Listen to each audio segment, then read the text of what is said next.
할렐루야. 오늘은 갈라디 강의 두 번째 시간입니다. 참된 복음과 바울의 사도직의 신적 기원 두 번째 시간을 함께 갖도록 하겠습니다.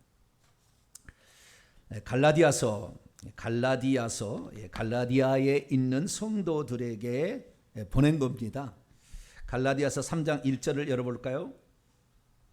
갈라디아 3장 1절 읽습니다. 시작.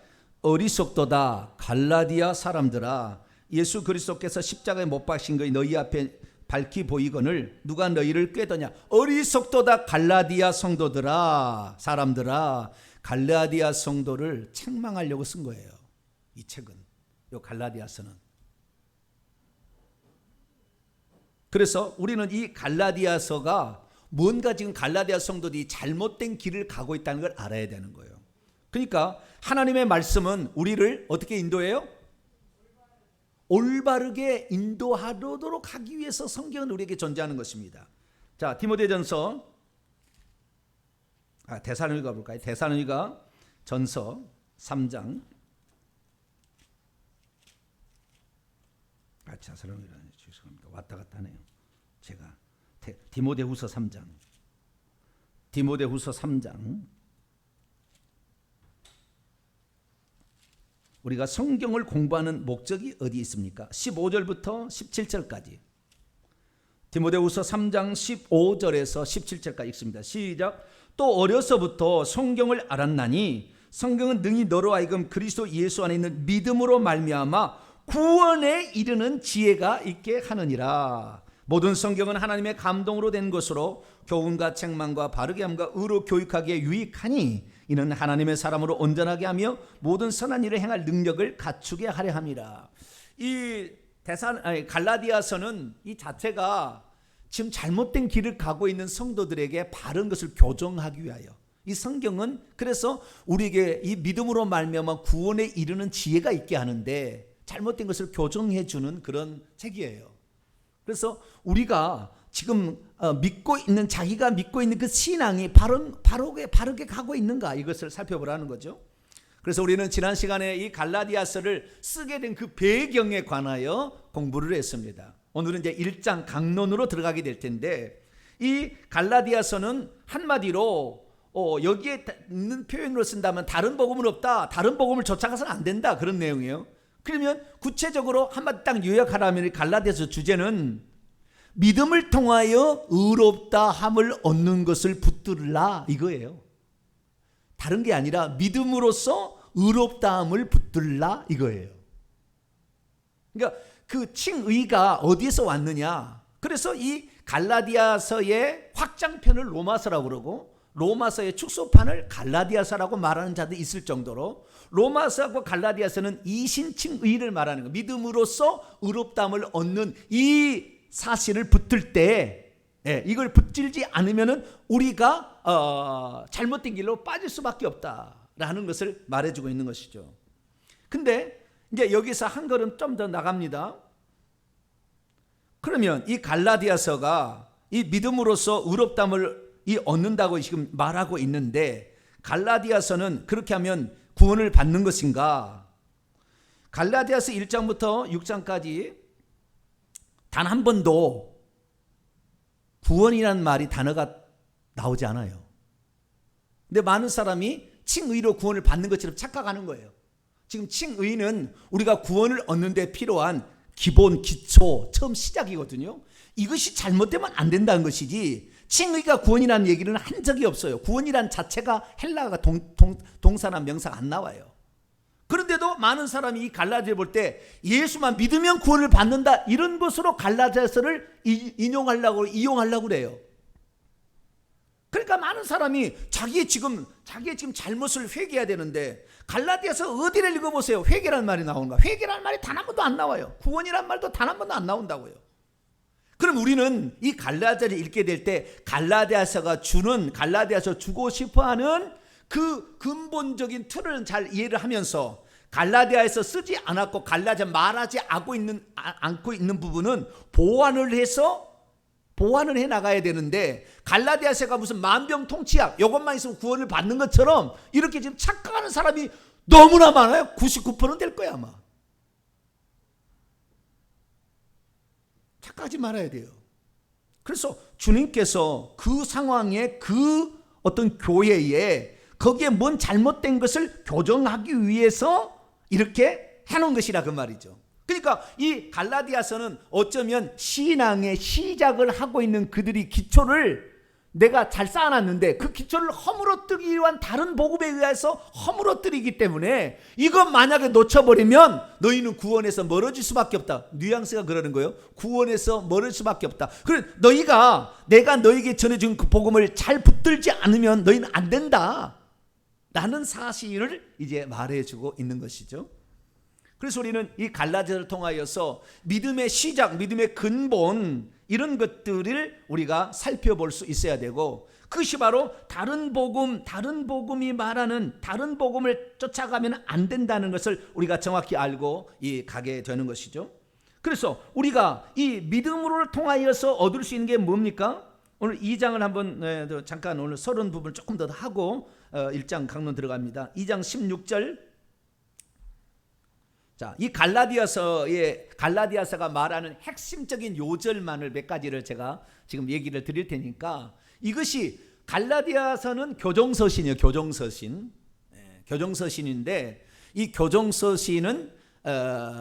교정서신을 위해서 뭐가 너희들 잘못되었느냐라는 것을 교정하려는 거예요. 그래서 그 교정에서 바르게 가르쳐주는 세 가지의 말씀을 우리가 주목할 필요가 있어요. 자, 2장 16절. 요게 지금 교정할 이게 지금 아닌 곳으로 가고 있으니까 이게다. 믿음으로 말미암아 주어지는 세 가지 혜택이 있다는 거예요. 첫 번째, 자, 갈라디아 2장 16절입니다. 시작. 사람이 의롭게 되는 것은 율법의 행위들로부터 말미암이 아니요 오직 예수 그리스도를 믿음으로 말미암은 줄을 알므로 우리도 그리스도 예수를 믿나니 이는 우리가 율법의 행위로서가 아니고 그리스도를 믿음으로써 의롭다함을 얻으려 함이라. 율법의 행위로서는 의롭다함을 얻을 육체가 없느니라. 자, 믿음으로 말미암아 율법의 행위가 아닌 믿음으로 말미암아 뭘 얻어요? 구원을 얻어요? 구원은 날 말에 갈라디아 안 나온다니까. 단 한 번도 안 나온다니까요. 칭의가 믿음으로 주어지는데 너희 지금 칭의를 믿음으로 얻는 것에 지금 잘못 빠졌다. 율법의 행위들로 말미암아 그걸 하려고 지금 한다. 이걸 지금 얘기하려고 하는 것이지, 구원이 믿음으로 얻는다 이게 하려고 아니라고요. 네. 그 갈라디아서는 구원이란 말이 단 한 번도 안 나와요. 그러니까 이것을 너무 과대 확장해서 해석해도 문제가 되는 거예요. 근본적인 것도 알아야 되지만 이것을 과장해서 했을 때 거기에 넘어가면은 자기는 믿음이 있으니까 나는 이제 구원받은 게 틀림없어, 나는 행위가 없어서 나는 구원받을까, 이런 식으로 생각하면 안 되는 거예요. 갈라디아서는 지금 전부 다 이 믿음하고 비교할 때 전부 율법의 행위하고 비교하지 행위하고 비교하지 않아요. 행동이 없어도 된다 이거 아니에요. 나중에 갈라서 5장 넘어가면은 행위의 열매들을 얘기하는데 이거 없으면 너희들 지옥이다 식으로 얘기를 한다고요. 그러니까 행위를 비교하는 것이 아니라 율법의 어떤 행위, 율법의 의식 이런 것을 통하여서 구원을 얻으려고 하는, 그러니까 예수 그리스도를 믿는 것으로는 부족하고 거기에 율법의 행위, 최소한 할례가 가장 중요하게 나옵니다. 할례를 갈라디아서 5장에 할례에 대해서 1절부터 쭉 나와요. 15절까지 할례가 계속 나오는데, 할례를 주장하는 그들, 예수 그리스도를 믿어도 그걸로 안 되고 할례도 받아야 된다, 모세 율법도 지켜야 된다 이렇게 생각하는 자들, 그게 아니에요. 우리가 의롭게 되는 것은 할례를 행해서 의롭게 되는 것이 아니라 예수 그리스도를 통해서만, 할렐루야, 예수 그리스도를 통해서만 된다 이거예요. 거기다가 더하거나 빼지 말라는 거예요. 지금 이게 첫 번째 키포인트입니다. 두 번째, 믿음으로 얻을 수 있는 또 두 번째 혜택이 뭡니까? 3장으로 넘어갑니다. 2절입니다. 3장 2절 3절까지 읽습니다. 2절 3절 시작. 내가 너희에게 다만 이것을 알려 하노니 너희가 성령을 받은 것이 율법의 행위로냐 혹은 듣고 믿음이로냐, 너희가 이같이 어리석으냐, 성령으로 시작할 때 이제 육체로 마치겠느냐. 두 번째는 성령을 받는 것도 율법의 행위를 잘 지켜서 받는 것이 아니라 듣고 믿음으로 주어지는, 예수 그리스도를 믿을 때에 우리가 죄가 회개되어지고 믿을 때에 그것이 온전히 믿어지면 어떻게 해요? 성령이 우리에게 온다. 성령을 받는 것도 다 뭘로? 믿음으로지 할례를 행해야 되는 게 아니다 이거예요. 구원은 전적으로 하나님의 은혜예요. 할렐루야. 전적으로 하나님 은혜예요. 우리가 무슨 행위를 보태가 되는 게 아니에요. 그 천주교처럼 금식을 뭐 한달지, 고행을 한달지, 무슨 구제를 한달지, 돈을 무슨 헌금을 낸달지, 이래서 우리가 성령을 받는 게 아니라 그 말이에요. 이래서 우리가 의롭다함을 얻는 것도 아니라 그 말이에요. 오직 예수 그리스도를 통해서만, 할렐루야, 예수 그리스도를 믿는 것을 통하여서 그것이 주어진다라고 말하고 있다는 거죠. 그리고 그 다음에 한 걸음 더 나아가 3장 26절, 믿음을 통한 3대 혜택을 이 갈라디아서 얘기하는 거예요. 첫째는 칭의고, 두 번째는 성령 받는 것이고, 세 번째는 하나님의 아들이 되는 거예요. 자, 26절 시작. 너희가 다 믿음을 통하여 그리스도 예수 안에서 하나님의 아들들이 되었으니. 자, 우리가 하나님의 아들이 되는 것이, 우리 헌금 많이 하면 하나님 아들 되나요? 예배 시간에 안 빠지면 하나님 아들 되나요? 옛날에 그런 사람이 있었어요. 나는 예배 안 빠지면 하나님 아들이 될 거다. 그래서 교회 와서 맨날 졸고 가는데도 예배 시간마다 한 번도 안 빠져. 그러니까 이 행위를 강조하는 이 사람은, 그러니까 어떻게 나중에 변하느냐면요, 진짜 주님을, 예배라는 것이 주님을 만나고 주의 말씀으로 통해서 자기를 회개하고 이래야 되는데, 예배 시간에 참석하는 게 중요하니까 나중에 어떻게 합니까? 예배 시간에 참석하지 않는, 새벽 기도 안 나오는 누구는 정죄하는 거예요. 너는 믿음도 없다, 이런 식이에요. 꼭 그렇게 합니다. 행위를 강조한 사람은 반드시 남을 정죄하게 돼 있어요. 왜? 너는 나보다 부족하잖아. 나는 소득에 11절 드리고 일에 2번씩 금식하는데 넌 뭐하니? 이런 거잖아요. 나 11절 드리는데 너는 뭐하니? 넌 믿음도 없다, 이런 식이에요. 반드시 남을 정죄하고 비난하게 돼 있습니다. 여러분, 하나님 앞에서 믿음을 온전하게 가지면 열매는 당연히 나오는데, 그 열매를 나온 것을 통하여 하나님께 감사하지, 그걸 갖고 남에게 비교해서 내 자랑하기 위해서 쓰지 않게 되기를 축원합니다. 이런 사람이 교회 많으면 교회는 바리새인화 되는 거예요. 교회는 완전히 외식하는 것으로 바뀌는 거예요. 저는 저희 교회를 그렇게 될 수 용납을 안 합니다. 그런 분들은 떠나가야 돼요. 나는 생색내고 나는 외식하려고, 나는 회개도 안 하고 내가 살겠다. 우리 교회 그런 교회 아닙니다. 우리가 믿음을 통하여서 그리스도 예수 안에서 하나님의 아들이 되는 거예요. 할렐루야. 그러니까 이건 처음 시작이에요. 하나님의 아들이 되는 거, 성령 받는 거, 이건 중생이잖아요. 성령을 들어오게 되면 생명을 가지고 들어서 중생이잖아요. 칭의와 중생은 믿음의 시작 단계를 말하는 겁니다. 구원의 시작 단계, 구원의 완성 단계가 아니고. 근데 이 구원의 시작 단계를 말하는 거 가지고 이 이신칭이면 자기가 구원을 받아버렸다고, 우리는 믿음이면 다 된다고 또 설교를 할 때 갈라디아 강의를 들어보면 그렇게 나가. 전부 우리는 믿음을 가졌으면 우리는 구원을 받았습니다. 그거 아니거든요. 그렇게 해서 사람들이 회개도 안 하고, 그렇게 믿음도 없는데 믿음이 없으니까 행위를 통해서 믿음을 보완하려고 하지 마. 믿어지지 않는데 천국은 가야 되겠고, 그러니까 막 봉사라도 열심히 해서 보완하려고 막 몸부림치는 거예요. 우리는 믿음 자체가 잘못되었으면 행위 아무것도 쓸모없는 거예요. 내가 믿음이 없어서 내가 회개를 못해서 천국 못 갔는데 내가 주님을 위해서 헌금 많이 낸 것이 무슨 소용이 있겠습니까? 지옥에 간들 무슨 소용이 있겠냐고요. 우리는 믿음에 온전한 믿음을 갖게 되기를 축원합니다. 온전한 믿음을 소유해야 되는 거예요. 그 바로 예수 그리스도에 대한 믿음이요, 예수 그리스도가 우리를 위해서 무슨 일을 하셨는가에 대한 믿음이에요. 이 믿음을 견고하게 붙들어야 돼요. 이 믿음을 견고하게 붙들면 악한 마귀도 우리를 해칠 수가 없어요. 할렐루야. 해칠 수가 없어요.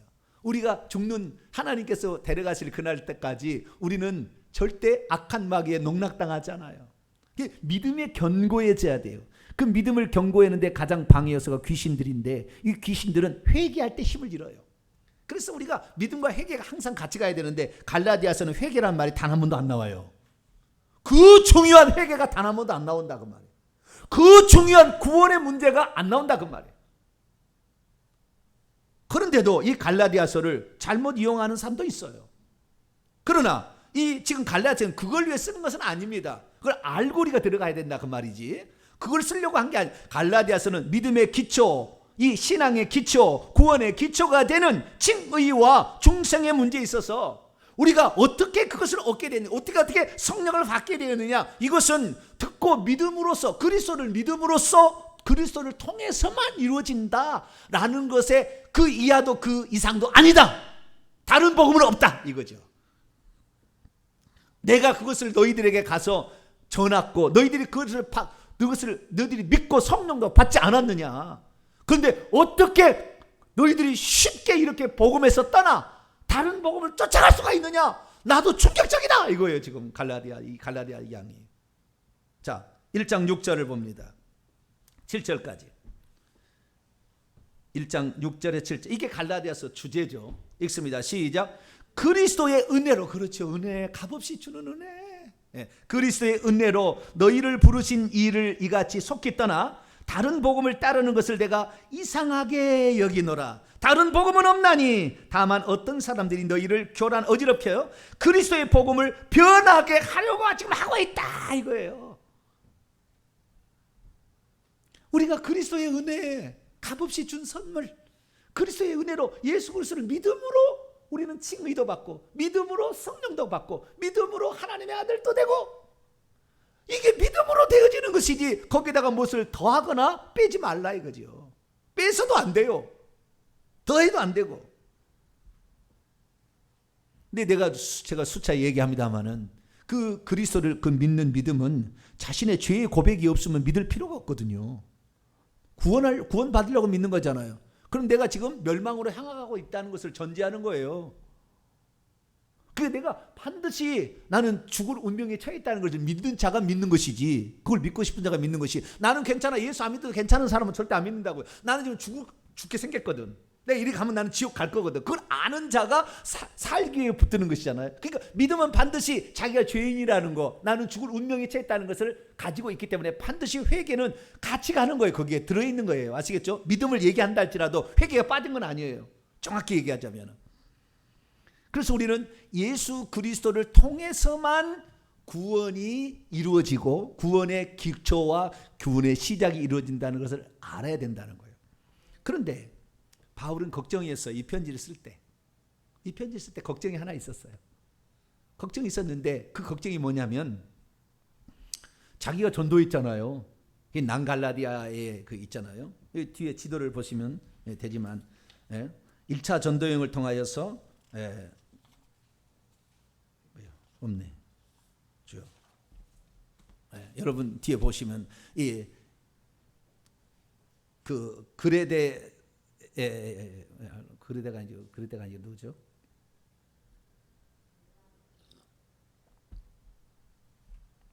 헷갈리네. 하나 주세요.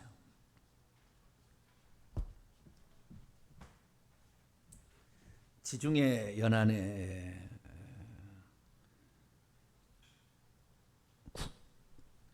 자, 여기에 보게 되면은 1차 전도여행의 그림이 나오는데요. 1차 전도여행이 안디옥에서 출발해서 구브로에서 배를 타고 가서 밤빌리아 버가로 올라가잖아요. 밤빌리아 버가라는 거기가 바로 갈라디아의 이제 시작 지점이잖아요. 그래서 그 위쪽으로 갈라디아예요. 그래서 비시디아, 안디옥, 이고니온, 루스드라, 더베 요게 다니면서 1차 전도행에서 뒤로 돌아와서 다시 빠꾸하는 것이 1차 전도행인데, 요걸 통하여서 이 갈라디아 지역에 복음을 전파했던 것이 이제 바울인데요. 여기에 그 복음을 전파할 때, 바울이 복음을 전파할 때 완전한 이방인에게 복음을 전하는 건 아닙니다. 거기에 있는 회당에 있는 유대인들에게 우선적으로 복음을 증가하고, 그리고 이방인도 포용해 가는 그런 거예요. 바울은. 그지 완전한 이방인. 우리 대한민국은 완전한 이방인이잖아요. 우리하고 그러니까 그 바울 전파하는 상황하고 약간 다른 거예요. 거기에서는 먼저 성경에 대해서, 하나님에 대해서 기본적인 오리엔테이션이 되어 있는 자들을 대상으로 복음을 증거해서 그와 관련돼서 다른 사람도 같이 개종을 시키는 이런 쪽으로 가게 된 거예요. 그런데 문제는 뭐냐? 이 각 도시마다 비시디아, 안독이나 루스드라나 타더베나 회당들이 있었는데 거기에 유대인들이 있었다는 거예요. 그런데 이 복음을 증거하려는 이 바울이 가는 쪽쪽마다 예루살렘에서 오는 사람들이 있었어요. 예루살렘에서 예수 그리스도를 믿는 사람들이 와가지고 복음을 변질시켜 놨습니다. 복음을 변질시켰어. 어떻게 변질시켰느냐? 예수 그리스도를 믿는 것으로만 안 되고 할례도 받아야 된다. 율법의 의식도 지켜야 돼. 날과 달과 해와 절기도 지켜야 된다. 막 이렇게 얘기를 한 거예요. 그런데 그들이 제가 지난번에 얘기했습니다. 본점에서 나온 사람이라고 얘기하면 좀 더 권위가 서잖아요. 그런데 그때 그들이 써먹는 방법이 뭐냐면은 쉽게 말해서 근원도 뭣도 알 수 없는 사람에게 복음을 너희들은 받았다. 나는 본점에서 이 음식 만드는 이 뭡니까? 그걸 뭐라고 하죠? 음식 만드는 법을? 레시피! 할렐루야. 예. 레시피. 나는 레시피가 확실해. 이 본점에서 나온 레시피, 이 복음을 가지고 너에게 전한다 그러니까 그는 근본도 뭣도 모르는 사람이 그 예루살렘하고 아무 관련이 없는 그 사람인데 너 그들은 복음을 받았냐? 그 레시피는 그 가짜야, 가짜. 식중독이 들었을 줄 몰라 그거. 막 그래 보니까 복음을 받아가지고 자기가 건강하게 지금 음식을 잘 사고 있는데 그 얘기를 들으니까 그 다음부터는 오, 큰일 났나 봐. 우리가 잘못 들었나 봐. 본점 레시피가 아닌가 봐. 예루살렘에서 나온 복음이 아니고 딴 복음인가 봐. 이렇게 지금 알아듣는 거예요. 그러니까 이 바울을 아주 멸시하고 바울이 전한 복음을 그 권위가 없게 만들기 위해서 예루살렘 출신도 아니다. 그가 말하는 복음도 레시피도 예루살렘에서 나온 게 아니다 라고 얘기를 해버리니까 그냥 쉽게 무너져 버렸어요. 쉽게 무너졌어요. 그래서 이 갈라디아서를 쓰게 된 그 가장 그 큰 배경의 하나가 바울의 사도권과 바울이 받았던 그 계시로 말하면 복음이 세워졌는데 바울의 사도권과 바울의 말하고 있는 계시 복음이 잘못됐다. 이건 본점이 아니다. 이건 어디서 온지도 모르는 근원도 모르는 이런 거니까 이거 따라가면 안 된다라는 말에 그냥 무너져 버렸다 거예요. 그래서 바울은 자신의 사도권을 변호하고 자신의 복음이 하늘로부터 직접 온 것일 뿐만 아니라 이것은 예루살렘에 있는 사도들도 공인해 주었다라는 것을 여기에다가 쓰고 이제 다음 시간에 배우면 2장에 넘어가서는 이 본점에 있는 사람들도 레시피가 틀렸다고 얘기를 해버려요. 2장에 넘어가게 되면 베드로를 책망하는 거예요. 바울이 그 얘기를 써놓습니다. 그래서 얼마나 복음에 확실히 붙들려 있는 잔지를 바울이 변호하는 거예요. 그래서 1장, 2장은 어쩌면은 바울의 변호장이고요. 그 다음에 참 믿음이 뭐냐 이런 것은 3장, 4장 교리편에서 나오고 5장, 6장은 실천편에서 너희가 성령을 받았으면 육체의 소욕을 따라가지 말고 성령의 소욕을 따라가야만이 결국에 너희들이 온전한 믿음을 갖게 된다라는 것을 이제 말하는 거죠. 그래서 5장, 6장은 실천편이고 교리편은 3장, 4장, 1장, 2장은 바울이 변호하는 거예요. 1장, 2장은. 그래서 그래서 어쩌면은 강력한 변증서를 할까? 1장, 2장만 읽어버리면 이 바울의 사도직에 관한 바울의 복음에 관한 강력한 변증서? 그 다음에 3장, 4장을 읽어보면 복음에 대한 가장 큰 교리서? 5장, 6장을 안 하면 이 믿음에 관한 복음에 관한 가장 실천서라고 말할 수도 있어요. 그래서 어떤 사람은 이 갈라디아서는 복음의 변증서다라고 말하는 사람도 있습니다. 우리는 그래서 지금 갈라디아서 1장과 2장이 어떠한 상태에 의하여 여기 써졌는가.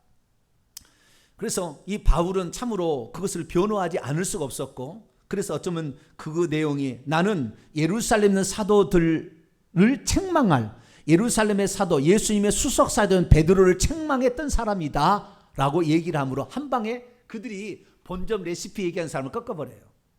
그게 잘못되었다. 어느 누구라도 하나님의 그 복음에서 빗나간다고 한다면 하늘에서 내려온 천사가 얘기해도 들어서는 안 된다.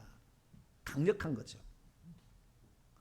그래서 오늘 이 말씀은 1장과 2장 특히 1장의 말씀은 바울의 사도권을 변호하는 게 많고 그들이 무슨 지금 잘못을 따라가는 것을 이상하게 여기면서 내가 그러나 어떻게 해서 이 복음을 받게 되었고 이 계시를 얻게 되었고 사도가 되었으며 뿐만 아니라 사도들 이미 있는 예루살렘의 원조 사도들로부터 공적인 인정을 받았다는 것을 쓰고 있는 내용이 1장입니다. 오늘 공부 다 했습니다. 이제 이것이 오늘 핵심 포인트예요. 이제 강론으로 들어가도록 하겠습니다. 자, 갈라디아서 1장 1절입니다. 지난주에 했는데 간단하게 복습합니다. 그래서 1장 1절은 처음부터 사도권을 변호해요.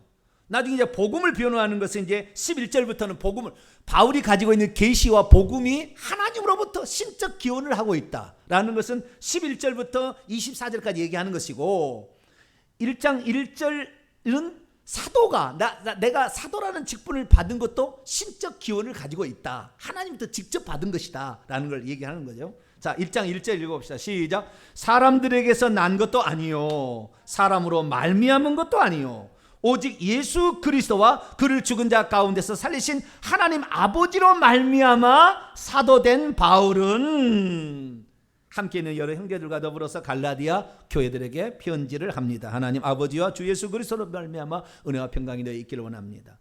다른 데는 보통 어떻게 하냐면은 하나님의 뜻으로 말미암아 뭐 이런 식이거든요. 간단하게 하는데 여기서는 아니요 이렇게 처음에 그걸 뭐라고 하죠? 이중부정. 예, 부정을 함으로 긍정을 더 이끌어가는 거잖아요. 사람들로부터도 아니요 사람을 통하여서도 아니요 오직 예수 그리스도와 그를 주나가신 하나님 아버지를 통하여 사도가 되었다. 자, 로마서를 한번 대표로 볼까요? 로마서 1장 1절에는 뭐라고 얘기하느냐. 보통은 하나님 아버지의 뜻을 따라 부르심을 받았다. 보통 항상 그렇게 얘기하거든요. 자, 로마서 1장 1절 읽어볼까요? 읽습니다. 시작. 예수 그리스도의 종 바울은 사도로 부르심을 받아 하나님의 복음을 위하여 택정을 항상 사도라는 얘기합니다. 모든 편지의 서류에 나는 사도다라는 얘기를 해요. 왜냐하면 하도 사도가 아니라고. 저 본점에서 온 사람도 아니고 본점 레시피도 안 갖고 있다고 얘기를 하니까 이 사도는 항상 나는 사도로 부르심을 받았다. 사도다라는 걸 얘기하죠. 자, 그 다음 고린도서 1장 1절을 또 봐봐요. 고린도서 1장 1절 시작. 하나님의 뜻을 따라 그리스도 예수의 사도로 부르심을 받은 바울과 및 형제는. 다음 세 번째 고린도 후서 1장 1절 편지 형식이 어떻게 되는가 봐요.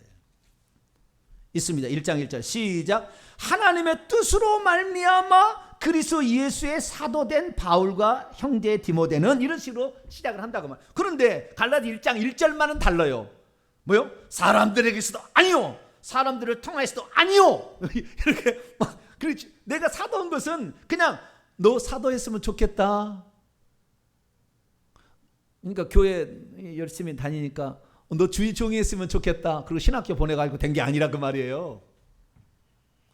저는 처음에는 잘 몰랐어요.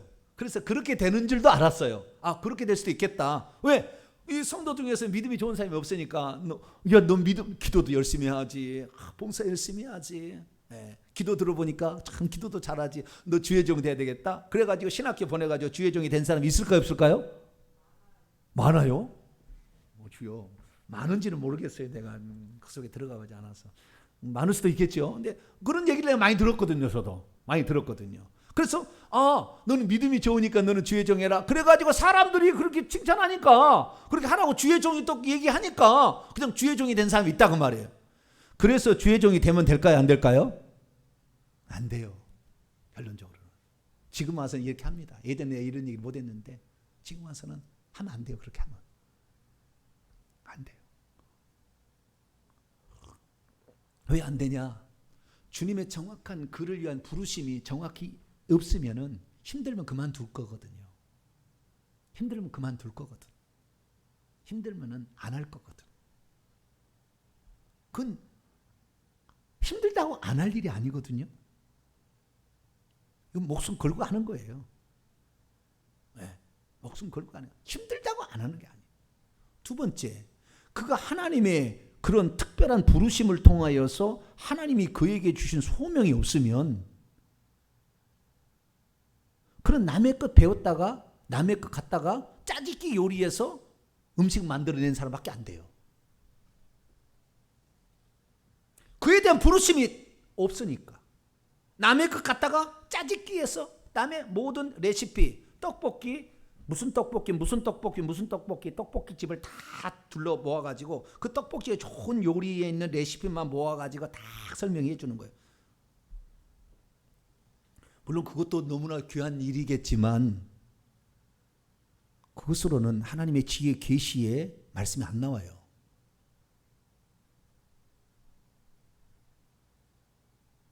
그런데 그 사람이 말솜씨가 부족한달지 또는 이 어떤 지식의 짧은 것이 있으면은 이 성도들이 안 따라와요. 그런 사람 안 따라가는 거예요. 더 빈익빈 부익부가 될 수밖에 없어요.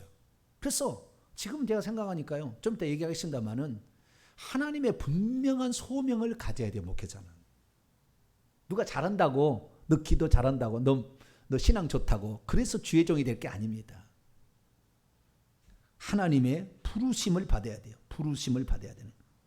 그 부르심을 받았다고 얘기를 합니다. 15절 기약 나왔으니까 이제 그의 부르심에 관하여 15절 16절 읽습니다. 시작. 그러나 내 어머니의 태로부터 나를 택정하시고 그의 은혜로 나를 부르시니가 그의 아들을 이방에 전하기 위하여 자기를 불렀다. 그러니까 이방인의 사도로 하나님이 그를 쓰려고 부른 거예요. 자, 2장에 나와요. 자, 2장 8절 7절부터 8절 읽습니다. 7절 8절 시작. 도리어 그들은 내가 무할례자에게 복음 전함을 맡은 것이 베드로가 할례자에게 맡음과 같은 것을 보았고 베드로에게 역사하사 그를 할례자의 사도로 삼으시니가 또 내게 역사하사 나를 이방인의 사도로 삼으셨대요. 그러니까 지금 바울의 소명이 뭐냐? 바울을 부르신 목적이 뭐냐? 바울은 이방인들에게 복음을 증거하기 위하여서 불러냈어요. 그런데 바울은 이방인들만 온리가 아니에요. 이방인들만을 위해서 한 것이 아니었어요. 자, 사도행전 9장. 갈라디아 교회는 이방인들이 가득 차 있기 때문에 그렇게 했지만 사도행전 9장 처음에 그를 불렀을 때를 보게 되면은 그건 세 가지 목적이에요. 대상이 세 가지예요. 이방인들만을 위한 게 아니었어요. 사도행전 9장 15절인데 세 종류의 대상이에요. 바울은 그 자체가 틀려요. 베드로는 누구에게요? 할례자에게만. 그 그릇이었어요. 근데 바울은 그릇이 커요. 남들보다 큰 거예요. 이런 사람은 인류 역사에 한 번 있을까 말까 인물이에요. 쉽게 말해서. 15절 읽습니다. 시작. 주께서 이르시되 가라. 이 사람은 내 이름을 이방인과 임금들과 이스라엘 자손에게 전하기 위하여 택한 나의 그릇이라. 세 가지. 이스라엘 민족에게도 복음을 증거하고 그 다음에 왕들에게도 복음을 증거해요. 왕들에게도. 아그리빠 왕이요. 사도행 읽어보면 있잖아요. 왕들에게도 복음을 증거하고 그러니까 그 어떤 나라의 지도자들, 도시의 최고 꼭대기들, 뭐 이런 사람들, 수장들, 이런 사람들에게 복음을 증거하고 그러니까 학식이 많을 수밖에 없다고요. 그러니까 바울처럼 이렇게 공부를 많이 한 사람 하나님 들었을 수밖에 없었던 이유는 식자들을 전도하려면은 식견이 있어야 되는 거죠. 그리고 이방인 이 세 가지 그릇을 위하여 택함을 받았는데 베드로가 할례자라 한다면 나는 무할례자다 이렇게 표현했습니다만은 바울은 그릇 자체가 컸던 거예요. 그래서 그는 이방인에게 복음을 증거했고 바울이 아닌 베드로만 있었다고 한다면은 아마 예루살렘 교회로 끝났을 거예요. 이방인까지 열려진 오픈된 마인드로 가지고 이방인일지는 얼마든지 하나님은 구원받을 수 있다라는 생각을 갖고 있었기 때문에 그것은 할례 율법과 상관없이 예수 그리스도를 믿음으로 말미암아 당신도 하나님 자녀가 된다라는 철저한 생각을 갖고 있었기 때문에 2장의 1절 들어가면 되면 예루살렘에 갔을 때 디도를 데려갔는데 이방인이었는데 할례를 일부러 안 받게 해요. 왜? 할례를 안 받아도 구원받는 사람이 있다라는 것을 알려려고. 일부러. 그것 때문에 나중에 예루살렘에 가서 이방인들에게 할례를 행하지 않고 이 할례를 무시했다 해서 결국에 사로잡혀서 결국에 로마 감옥까지 가지만 바울은 분명했어요. 하나님이 그에게 부르신 목적. 그래서 이 부르신 목적을 보게 되면은 이 부르신 목적이 어느 날 내가 살다 보니까 이거 해야 되겠네 이게 아니었어요. 모든 사람에게 하나님께서 있는 모든 사람에게 각기 달란트는 다르고 은사가 다르고 분량은 다르겠지만 소명 자체가 하나님께서 미리 만세전에 이미 다 계획해놓고 이 땅에 보낸 겁니다. 그 사람이 그렇게 그 쓰는 바를 저도 나중에 알았어요. 보세요. 15절 어머니의 태로부터라는 이 태로부터라는 것이 어머니의 태 밖에가 아니고요. 어머니의 태 속에서부터예요. 태 속에서부터 나를 택정했다는 것은 따로 구별했어요. 따로 구별하시고 그분의 은혜로. 그런데 바울을 하나님께서 그렇게 이방인의 사도로 쓰려고 하는 것이 하나님의 값없이 주는 은혜였다는 것이지 내가 똑똑하고 잘나고 내가 하나님께 무슨 뭐 머리가 좋아서 이게 아니라 순전히 하나님의 은혜로 하나님의 주권적인 역사로 그렇게 되었다는 거예요. 자, 고린도서 15장.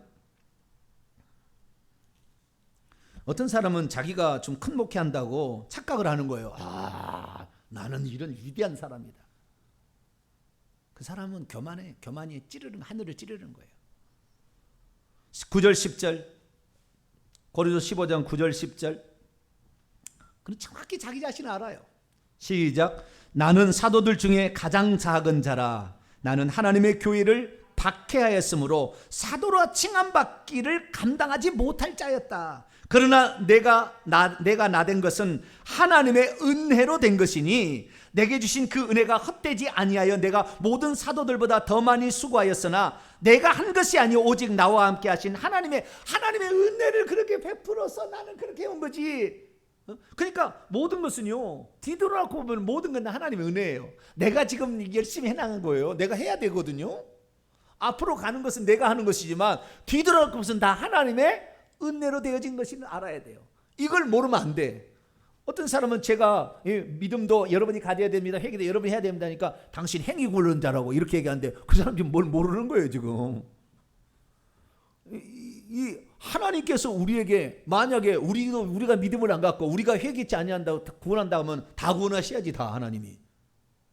그러나 또 거꾸로 그 내가 살아온 모든 과정을 내가 잘해서 했다? 천만에 만만에 콩떡이에요. 절대 그렇게 할 수 없어요. 어느 순간에 마귀가 무너뜨렸든지 지가 교만했던 그렇게 되는 것이지.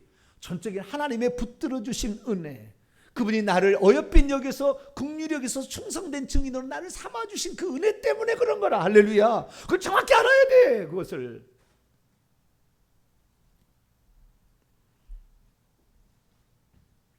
그래서 우리는 태어나서 25살이 되니까 너 믿음 좋으니까 주의 종되라. 그래서 하나님 24세에 부르는 게 아니라 태 속에서 만들 때부터 하나님 그렇게 만들어서 보냈다니까요. 자, 예레미야 1장. 예레미야 들어가기 전에 이사야서부터 볼까요? 이사야 49장을 볼까요? 이사야 선지자가 어떻게 내가 선지자를 부름받는, 구약의 선지자 가운데 이사야만큼 뛰어난 선지자가 없어요. 그런데 그 이사야 선지자가 뭐라고 얘기했느냐? 자기의 부르심을 이렇게 얘기합니다. 이사야 49장 1절 3절. 이사야 49장 1절 3절 시작. 솜들아 내게 들으라. 먼 곳 백성들아 귀를 기울이라. 여호와께서 태에서부터 나를 부르셨고 내 어머니의 복중에서부터 내 이름을 기억하셨으며 3절. 내게 이르시되 너는 나의 종이라. 내 영광을 내 속에 나타낼 이스라엘이라. 그러니까 하나님께서 어떤 사람을 쓰시려고 할 때 이런 구약의 선지자 중에 대선지자지 않습니까? 최고의 선지자인데 이런 선지자들은 하나님께서 태 속에서부터 이미, 그러니까 하나님께서 태 속에서 만들 때 하나님이 그의 영을 그렇게 보내는 거예요. 육체야 부모로부터 만들어지는 거지만 영을 그렇게 보내가지고 육체 합쳐져서 사람이 되게 하시는데 그 영은 어떻게 쓸 것이니까 그 영적인 그릇은 하나님이 정해서 보내는 거예요.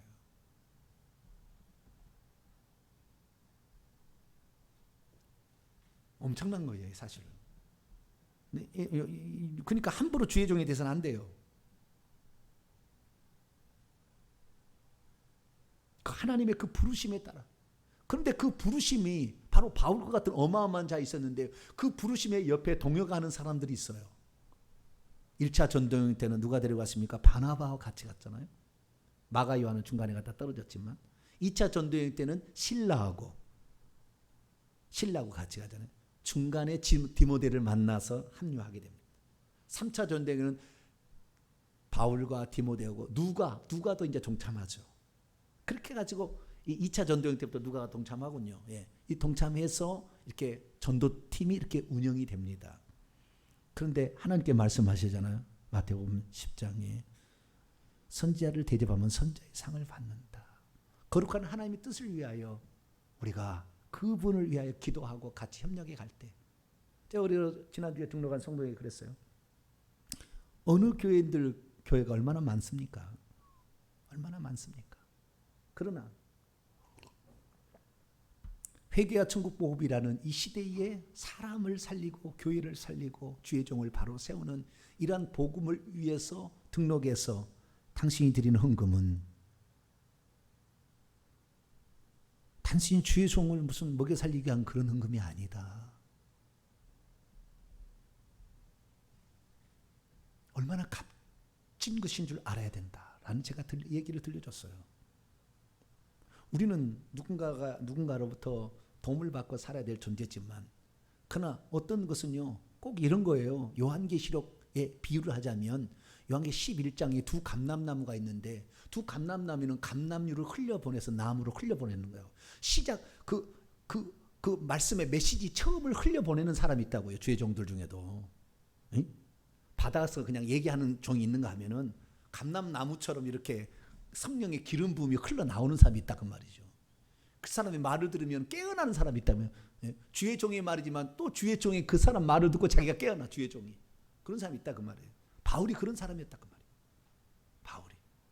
그래서 이 바울의 그 사도직의 부르심은 위대한 부르심이었고 그런데 어떻게 해요? 예루살렘 본점에서 안 나오고 레시피도 본점이 아니었다 그러는 거예요. 나중에 베드로가 책망을 받았다는 것을 한 방으로 끝내버리고 뿐만 아니라 그 베드로가 자기를 인준해주고 그것을 베드로가 자기가 그 사도라는 것을 이렇게 공적으로 인정해줬다는 얘기를 합니다. 그 뒤에 얘기해 보겠습니다. 17절부터입니다. 뒤로 넘어가서 죄송합니다. 그러나 앞뒤로 먼저 사도권에 관한 변호를 하고 그 다음에 계시 복음에 대한 거 조금 더 얘기를 하도록 하죠. 17절 보면 또 그렇게 해가지고 그를 불러냈지 않습니까? 그래서 사도가 되게 했어요. 그런데 17절에 또 나보다 먼저 된 사도들을 만나려고 예루살렘으로 가지 아니하고 아라비아로 갔다가 다시 다메섹으로 돌아갔노라. 왜 사도들을 만나려고 하지 않았을까요? 자기가 이 다메섹에서 변화를 받았으면 바로 어디로 가야 돼요? 베드로를 찾아가서 나도 이런 경험을 했습니다 라고 얘기를 해서 그 다음에 당신이 그 전하고는 그 복음을 나에게 가르쳐 주시오. 그럼 내가 그 복음을 위해서 내가 수고하겠소. 이렇게 해야 되는 것이 보통 정상입니다. 그런데 바울은 그러지 않았다는 거예요. 바울은 누구에게 전해받은 것이 아니라는 거예요. 바울이 받았던 그 복음은 사도직도뿐만 아니라 복음은 베드로가 가가지고 뭐지 인준해주는, 우리가 사도행 읽어보면 되지만 예루살렘 교회에서 흩어진 사람들이 사마리아 갔지만 사마리아 가서 성령 못 받아요. 베드로와 요한이 가서 안수함으로 성령을 받아요. 꼭 그렇게 해나갑니다. 빌립이 이렇게 갔을 때 그렇게 하는 거예요. 그래서 그 사도권이라는 것을 하나님 존중해 줬는데 이 바울은 그러지 않았다는 거예요. 그래서 바울은 누구에게 내가 인준받기 위해서 내가 주의 종이나 내 이제부터 사도니까 당신에게 내가 인준을 받기 위해서 머무르진 게 아니라 하나님께서 직접 세웠다는 아주 권위를, 신적 기원을 밝히고 있는 거예요. 예루살렘에 가지 아라비아로 갔다가 다시 다메섹으로 돌아갔어요. 그 기간은 18절 보니까 3년 만에 예루살렘에 갔다고 그래요. 그 3년 만에 내가 베드로죠. 베드로를 방문하려고 예루살렘에 올라가서 그와 함께 15일을 머물렀는데 주의 형제 야고보 외에 다른 사도들은 보지 못했어요. 그러니까 베드로하고 야고보를 만난 거죠. 야고보는 평신도 장로의 대표고 베드로는 오늘날로 말하면 목회자죠. 사도의 대표입니다. 이 두 사람을 만나서 15일 동안 머물렀다. 그럼 왜 이것을 쓰고 있습니까? 3년 뒤에 처음부터 가지 않았다는 것은 내가 베드로에게 레시피를 배워서 한다는 게 아니라는 거예요. 베드로가 너는 사도라고요. 안수를 시켜서 안수를 줘서 사도가 된 게 아니라는 거예요. 다른 모든 사람은 다 베드로가 안수해서 되어지지만 바울은 그렇지 않다는 거예요. 부활하신 예수님께서 직접 우리가 읽었지만 사도행전 9장 읽었지만 직접 나타나서 너는 내가 이방인과 임금들과 이스라엘 민족에게 택한 나의 그릇으로서 내가 그들에게 보낸다. 아포스톨로서 보낸다. 사도라는 거죠. 그래서 사도로 부르심을 받았기 때문에 3년 동안 그가 사도로서 과연 내가 합당한 것인가에 대한 자신의 참회, 회개 생활을 하는 것 같아. 내가 볼 때는 내가 너무 잔해했잖아요. 그 위에 보세요. 13절 14절 13절 14절 시작. 내가 이전에 유대교에 있을 때에 행한 일을 너희가 들었거니와 하나님의 교회를 심히 박해하고 멸하여 내가 내 동족 중 여러 영갑 동년배보다 유대교를 지나치게 믿어 내 조상의 전통에 대하여 더욱 열심히 있었어요. 그래서 그 전통을 지키지 않는 할례를 받지 않냐고 절기를 지키지 않는 저것들은 저주를 받아야 된다. 저것들은 모가지를 비틀어 죄송합니다. 감옥에 쳐넣어가지고 이것들을 연금을 보게 해야지. 이것들이 지금 믿음 갖고 이것들이 지금 그러라고 막 했다는 거예요. 그렇게 해가지고 얼마나 죄를 많이 졌어요. 죄를. 그런데 하나님 앞에 쓰임 받으라는데 이게 죄가 회개 안 되면 이게 되겠어요? 3년 동안 참여하지 않았나 추측합니다. 아무도 여기에 대해서 뭐 신학자도 연구해보는데 뭔지 몰라요. 뭔 했는지 3년 동안 했는지는 쓰질 않았으니까 몰라요. 그러나 제가 추측할 때는 내가 과연 이렇게 거대한 하나님의 나라의 일을 위해 쓰임 받으려고 하는데 내가 과연 합당한가? 첫째, 내가 과연 합당한가? 얼마나 내가 교회를 핍박했던 사람인데 주여 내가 죄인입니다. 그러려고 갖지 않았을까? 첫 번째. 두 번째, 그동안에 이 그리스도는 나사렛 이단의 괴수였잖아요. 자기가 디모데에게 얘기할 때 나사렛 이단의 괴수가 아닌 나사렛 이단을 어떻게 해요? 죽이려고 하는 나사렛 이단들을 죽이려고 하는 자기가 볼 때는 그게 괴수잖아요. 죄인의 괴수로서 나사렛 예수를 믿는 사람들을 죽이려고 그렇게 했는데 나중에 봤더니 그분이 하나님이잖아요. 그분이 그리스도고 그분이 하는 아들이시잖아요.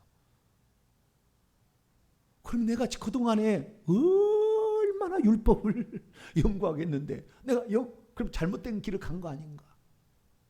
성경을 다시 봐야 되겠다. 성경을 그렇게 다라지게 공부했고 가말리엘 문화에서 사도행전 22장 26장 가말리엘 문화에서 가말리엘 최고잖아요. 그때 당시 최고의 랍비 같은 그런 가말리엘 문화에서 공부는 문화생으로서 그 공부를 다 했지만 여러분 지식이 그래서요 S대 나온다고 성경을 잘 가르치는 게 아니고 잘 깨닫는 게 아니에요. 공부를 그렇게 많이 하고 율법을 다 알았어도 그리스도의 원수로 살아간다니까요.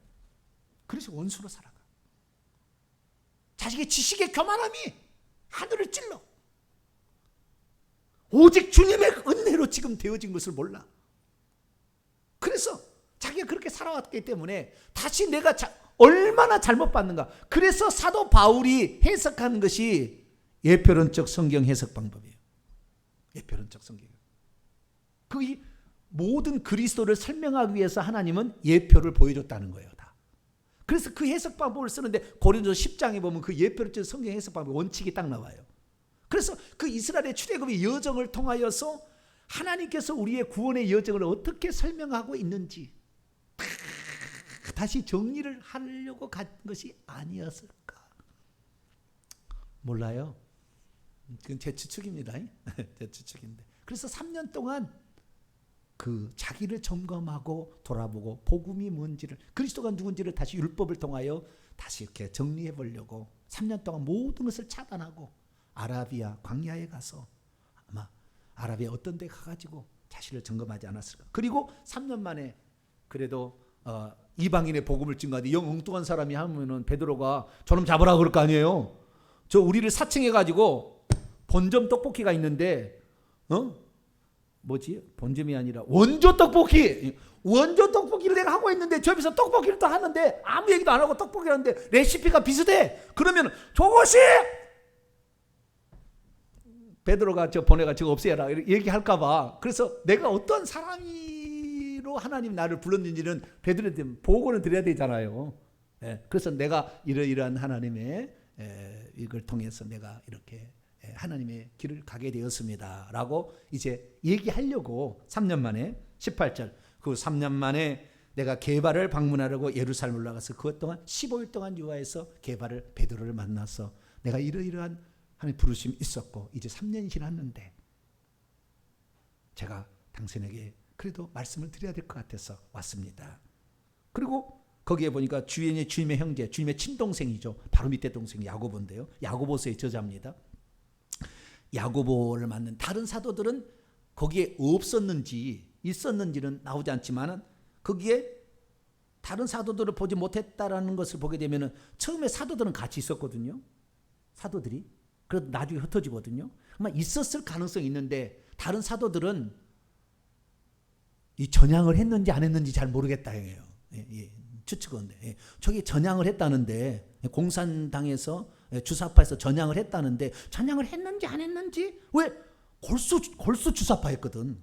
골수 유대파였거든. 골수 율법주의파였는데 저놈이 과연 전향을 했을까 안 했을까 의심의 눈초리를 다 이렇게 보고 있지 않았을까? 그래서 안 만나려고 하지 않았을까?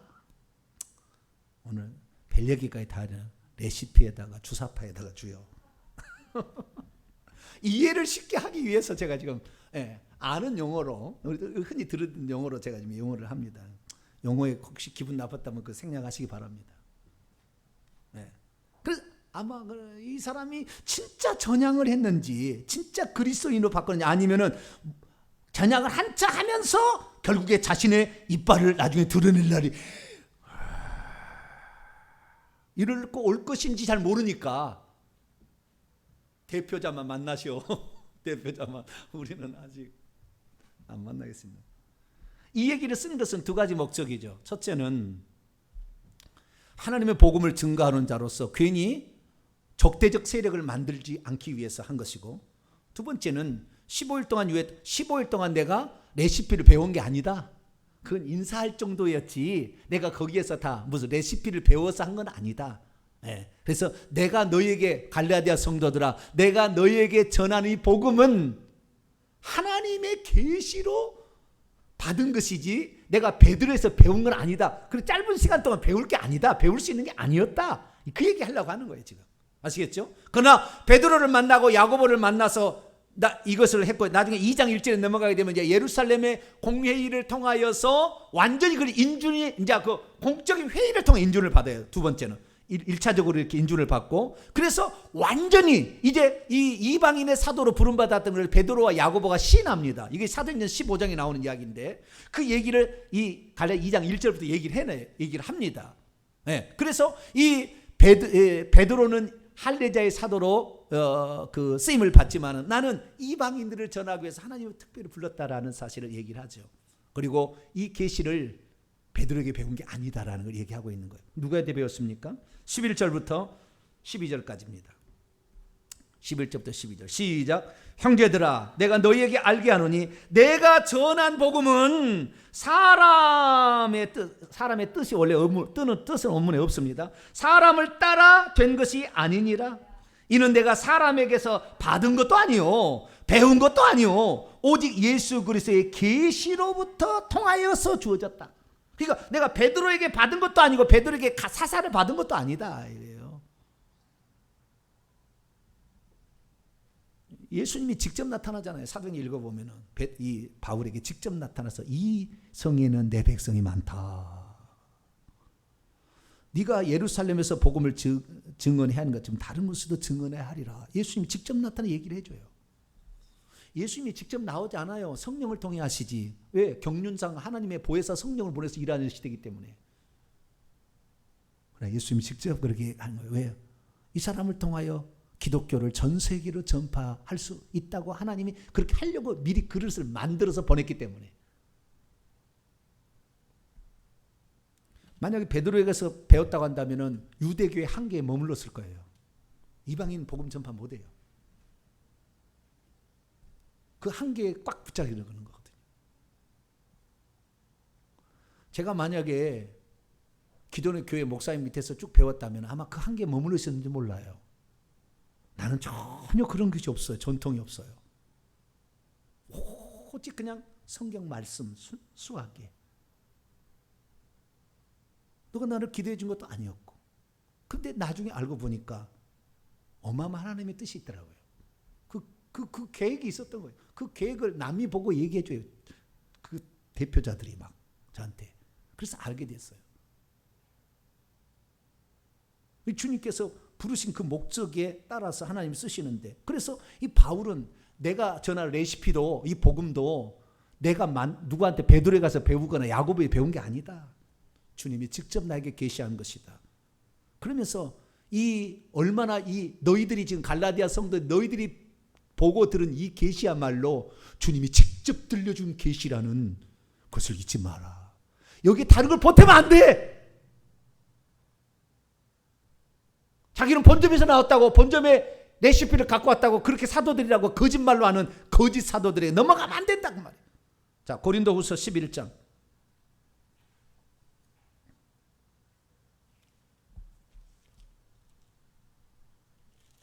11장 13절부터 15절까지. 그 읽기 전에 4절 5절을 먼저 읽습니다. 고린도후서 11장 4절 5절 시작. 만일 누가 와서 우리가 전파하지 아니한 다른 예수를 전파하거나 혹은 너희가 받지 않은 다른 영을 받게 하거나 혹은 너희가 받지 않은 다른 복음을 받게 할 때 너희가 잘 용납하는구나. 나는 지극히 크다는 사도들보다 부족한 것이 조금도 없는 줄 생각하노라. 13절 14절 15절 시작. 그런 사람들은 거짓 사도요 속이는 일꾼이요 자기를 그리스도의 사도로 가장하는 자들이니라. 이것은 이상한 일이 아니니라. 사단도 자기를 광명의 천사로 변형시키나니 그러므로 사탄의 일꾼들도 자기를 의의 일꾼으로 가장하는 것이 또한 대단한 일이 아니니라. 그들의 마지막은 행위대로 될 것이다. 거짓 사도들. 요한계시록 2장 1절 이하에 보면 에베소 교회 자기가 사도로 하나 자칭 사도로 하나 거짓 사도들을 드러낸 것을 칭찬한다고요. 주님으로부터 진짜 보냄을 받지 않은 자가 보냄 받은 것처럼 하는 사람을 그 가짜 사도도 있다는 거예요. 그러면 어떤 것이 그를 사도라고 했느냐? 우리가 사도행전 9장을 통하여 또 22장과 26장의 두 번의 간증을 통하여 그것이 사실이었음을 확인하고 갈라디아서 1장과 2장을 통하여 사실이었음을 베드로보다 더 확실히 하나님의 뜻 안에 있었다는 것을 얘기하고 있다 그 말이에요. 그러면서 고린도후서 2장 왔으니까요. 12장 11절과 12절을 볼까요? 고린도후서 12장 11절 12절 시작. 내가 어리석은 자가 되었으나 너희가 억지로 시킨 것이니 나는 너희에게 칭찬을 받아야 마땅하도다. 나는 아무것도 아니니 지극히 크다는 사도들보다 지극히 크다는 사도들보다 조금도 부족하지 아니하니라. 사도의 표가 된 것은 내가 너희 가운데서 모든 참음과 표적들과 기사들과 능력을 행하는 것이다. 그 많은 괴롭힘과 너 이단이지. 너 말하는 게 이단인데 얼마나 많이 괴롭히는 다 참아요. 그리고 그것이 진짜인지를 증거들로 말미암아 나타나죠. 그래서 이 사도 바울은 내가 이 사도권에 대해서 1장 1절에 사람들에게서부터도 아니고 사람들을 통하여서 된 게 아니라 오직 은혜로 나를 부르신 그 하나님이 만세전에 계획을 세웠다가 이렇게 했다. 그것이 예레미야 1장 5절에 나오죠. 자, 이제 예레미야 1장 5절 들어가려다 말았던 거.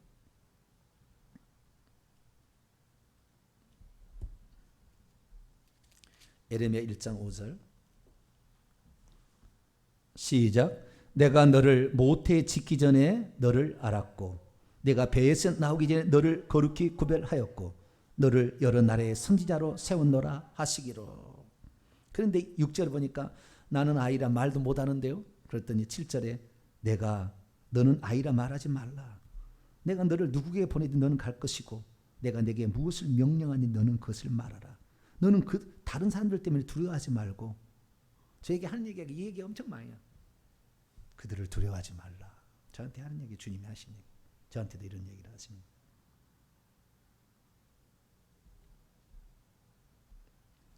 하나님께서 오늘 이 진짜 참 오늘날에 주의 종이 크게 두 가지잖아요. 성령의 종이든지 말씀의 종이든지 너는 두 가지를 다 준다. 이게 주님께서 저에게 한 얘기가. 너는 두 가지를 다 주겠다. 저를 자랑하는 게 아니라 제가 하는 얘기 꼭 바울하고 비슷한 거예요. 저 뭐 상가에서 목회하는 저것이 뭐 본점도 아니고 저것이 레시피가 어디서 나왔냐, 저 이단이 아니야, 막 이런 사람이 있어요. 근데 천국에 가시면 알 거예요. 지옥에 가든지 둘 중에 가서 보면은 그 얘기가 진짜인가 아닌가, 저 목회자가 얘기한 것이 진짜인가 아닌가를 나중에 알게 될 거예요. 그래서 다른 복음을 전하지 말라. 내가 받은 것이 진짜다라는 걸 얘기하는 거예요. 다른 복음을 받으면 8절 9절 저주를 받으라. 저주를 받을 거다. 다른 복음 여기까지 하고 이제 1, 2분 안에 마쳐야 되겠어요. 시간이 다 됐어요. 8절 9절 읽습니다. 시작. 그러나 우리가 호는 하늘로부터 온 천사랄지라도, 갈라디아서 1장이에요. 갈라 1장 8절 9절 시작. 그러나 우리나 혹은 하늘로부터 온 천사라도 우리가 너희에게 전한 복음 외에 다른 복음을 전하면 저주를 받을지어다. 우리가 전에 말하였거니와 내가 지금 다시 말하니 만일 누구든지 너희가 받은 것에 다른 복음을 전하면 저주를. 여기에 다른이란 말은요, 헤테로스예요. 헤테로스 유앙겔리온입니다. 헤테로스. 이 다르다는 말이 두 가지가 있어요. 알로스가 있고 헤테로스가 있어요. 알로스는 또 하나의 another라는 뜻이고요. 헤테로스는 different요. 다른이요. 전혀 다른. 종류가 전혀 다른이요. 여기에서 다른 복음을 전하는 이 다른이라는 것은 헤테로스입니다. 그러니까 베드로가 전한 복음은 알로스죠. 약간의 달라요. 약간의 같은 거있지만 약간 다른 게 있어요. 같은 종류지만 다른 게 있지만 다른 복음이라는 거예요. 뭐 다른 복음이니까 예수 그리스도를 통하여 구원받지 않고 다른 것을 율법을 할 일을 행해야 되고 율법을 지켜야 된다. 이것이 다른 복음이라. 그 다른 복음 헤테로스예요. 예수님께서 요한복음 14장 16, 17절에 내가 또 다른 보혜사를 준다 할 때 또 다른 것은 알로스 파라클레토스예요. 알로스.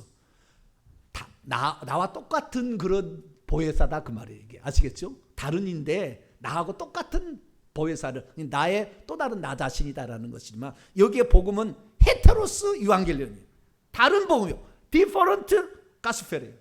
디퍼런트. 완전히 다른 거예요. 이것이 예수 그리스도를 통하지 않고 다른 것을, 예수 그리스도를 통하여서 구원을 못 받고 마리아의 중재를 통해서 구원을 받는다. 그러면 뭐요? 헤테로스 유앙겔리온이에요. 헤테로스 유앙겔리온.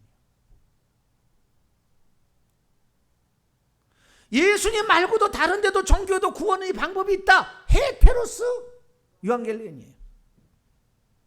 절대 그걸 용납할 수 없어요. 예수 그리스도를 통해서만. 할렐루야. 그래서 너희들 이걸 붙잡아라 하면서 이 너희들이 붙잡으려는 율법, 그 다음에 절기들, 이런 것들이 얼마나 예표고 그리스도께 인도하는 몽학 선생이고 그리스도 오실 때까지만 유효하다는 것을 3장 4장의 비유를 통해서 다 설명을 해줍니다. 그래서 이제 3장 4장을 통하여 이 복음이 뭔지에 관하여 율법과 비교한 것을 그때 들을 수 있게 되길 바랍니다. 거룩하신 하나님 감사합니다. 사도의 부름을 받았던 바울이,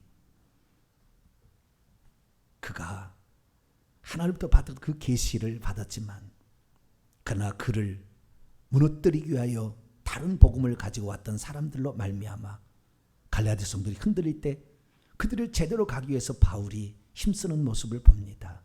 하나님, 진실로 복음은 바울이 부활하신 예수 그리스도 받았던 그 계시를 우리들도 그대로 믿어서 예수 그리스도를 통해서만 구원을 받고 예수 그리스도를 통해서만 칭의와 성령 받고 하나님 자녀가 된다는 것을 믿게 도와주옵소서. 우리 주 예수 그리스도의 이름으로 기도하옵나이다.